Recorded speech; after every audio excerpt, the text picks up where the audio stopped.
Maayong hapon sa tanan. So for today's video guys, kaning dinhi sa among loyo guys, daghan kayo og sagbot guys. Unya ingon ning among silingan dire nga na daw nagpuyo dire nga kobra, which is kuya weird kayo guys, kay naraba ko yung mga bata gagmay nga kulit ra ba kay ni magsige nagsuroy-suroy din sa among palibot.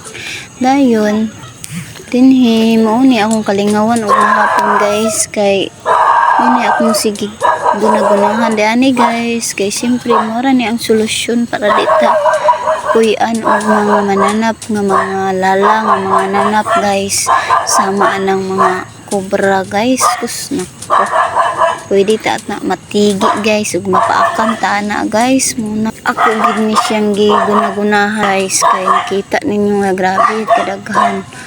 Karon ra ni siya napuy-an usab guys, kay pila ka tuig ang niagi wala gini abang ani. So kuan magud siya sudlonon kay siya. Unya nagpasalamat pud mi nga nakaabang bidin hidapita kay makapananom-tanom tag mga gulay guys.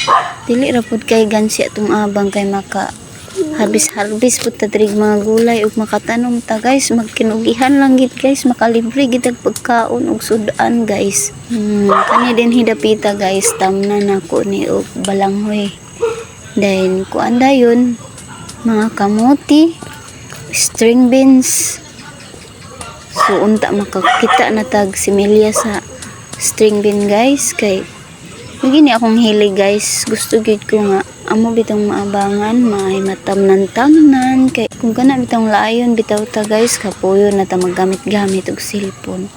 So ato na lang may pang atong isilpon na lang guys, ato na lang ipananom dinhi, managhan pa ato ang kuan, makalibre pa ta ani og panud-an guys. So kabalo baya ta karon nga murag nagtaas na gid ang mga panaliton. Labi na gining mga lamas nato, mga gulay no, medyo nagtaas-taas na gid guys. So lisod jud kayo kung di ka mangitag diskarte karon nga makalibre ka guys. Samtang nay mga luna sa inyong mga likod, mga kuan sa pagkugi lang gid guys. Kung gugihan jud ka guys, mananom-tanom bisag unsa pa kuan, kamao ka mangitag paagi nga makapananong-tanom ka, makalibre rigid kag sudan guys. So mao lang ni for today's video no. Sunod ato nining tamnan kung mao man nato ni. Salamat, thank you for watching.